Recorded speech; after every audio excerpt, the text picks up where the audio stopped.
चीन ने कोरोना पर काबू पाया, दूसरे देशों को भी लेनी चाहिए सबक। नोवेल कोरोना वायरस कोविड-19 से सबसे पहले ग्रसित होने वाला देश चीन अब इस महामारी पर काफ़ी हद तक काबू पा चुका है। चीन के सीसीटीएन की तरफ से जारी वीडियो में कहा गया है कि कैसे सामूहिक भागीदारी और सरकार के फरमान की वजह से इस वैश्विक महामारी पर रोक लगाई जा सकी। अब चीन इस महामारी से बचने के लिए वैक्सीन तैयार कर रहा है। चीन की सरकार की तरफ से जारी वीडियो में कहा गया है कि अमेरिका, फ्रांस, ग्रेट ब्रिटेन जैसे देशों ने हमारे द्वारा उठाए गए कदम की पहले अवहेलना की। अब ये देश उसी तरफ जा रहे हैं। चीनी वीडियो में इस संक्रमण से बचने के लिए सोशल डिस्टेंसिंग को गलत बताया गया है। इसमें कहा गया कि स्वयं की सुरक्षा ही सबसे अधिक कारगर है।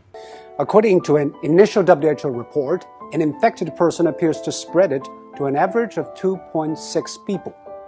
And after 10 generations of transmission, with each taking 5 or 6 days, that one initial case has spawned 3,500 in matters of days. And that is what the world is seeing. What China did is to break the cycle by human intervention. The scale unprecedented in history. Extreme, draconian, and aggressive. These are the words used to describe China's response. But now, people have come to terms with the new norm, lockdown. Some people say, isn't that a violation of individual rights? Actually, the balance between individual rights and public safety is always an ever-changing equation. After 9/11, all the airports in the world began to impose draconian safety checks on passengers, and people accepted it because we traded a little of our freedom for the greater good of the public.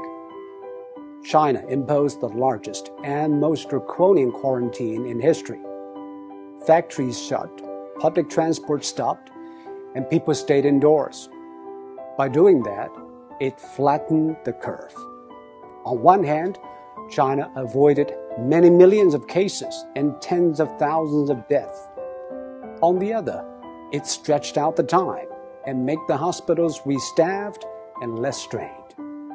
This is exactly what Europe and America should know.